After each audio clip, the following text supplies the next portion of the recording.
তো সুপ্রিয় দর্শক বন্ধুরা, আসসালামু আলাইকুম। আশা করি আপনারা সকলে ভালো আছেন। তো আজকে একটি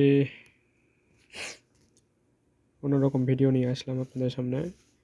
তো একটা ভাই আমারে বলছিল যে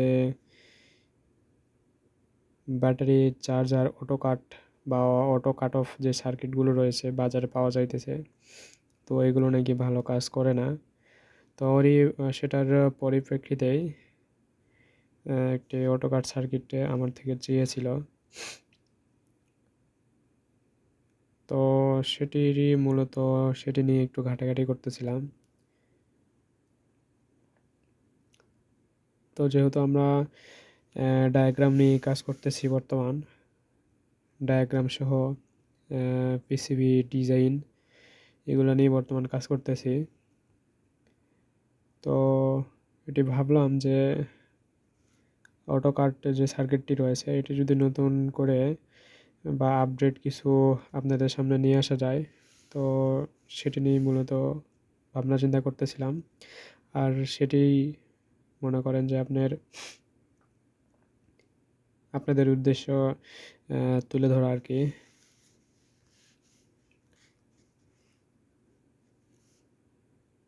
তো ভাবলাম আপনাদের একটু দেখাই যে কিভাবে কি কাজটা করতেছি। তো এটি মূলত মূল ডায়াগ্রাম। তো ইনশাল্লাহ আশা করা যায় বাজারের থেকে এগুলো এটি অনেক ভালো কাজ করবে।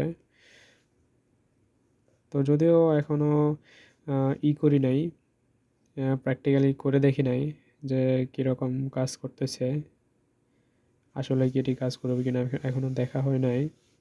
তবে আশা করা যায় পিসিবি করার পর এটি ইনশাল্লাহ কাজ করবে, 100% কাজ করবে। তো এটি মূলত LM358 আইসি দিয়ে করা। LM358 অপারেশনাল অ্যাম্প্লিফায়ার আইসি এটি।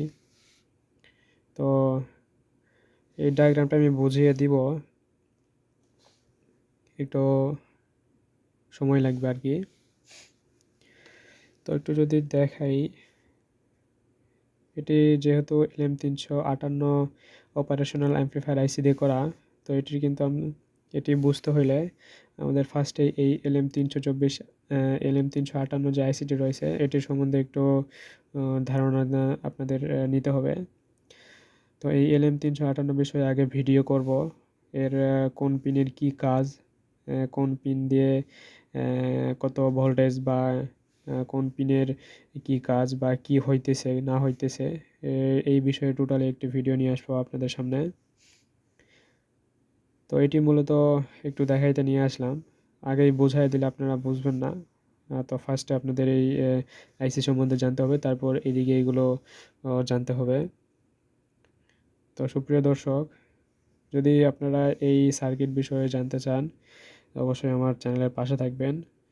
তো আজকে এই সার্কিটটি বিষয়ে তেমন কিছু বলবো না, পরবর্তী ভিডিওতে আগে LM358 আইসি দিয়ে আইসির একটি টোটাল ভিডিও করব, তারপরে আপনাদের এই সার্কিটটি দিয়ে বোঝাই দেব। আপনারা আমার চ্যানেলের পাশেই থাকবেন। আশা করি বুঝিয়ে দেওয়ার পর ইনশাল্লাহ আপনাদের মাঝে কোনো কনফিউশন থাকবে না এই সার্কিটটি নিয়ে। তো সুপ্রিয় দর্শক বন্ধুরা, সকলে ভালো থাকবেন। আসসালামু আলাইকুম।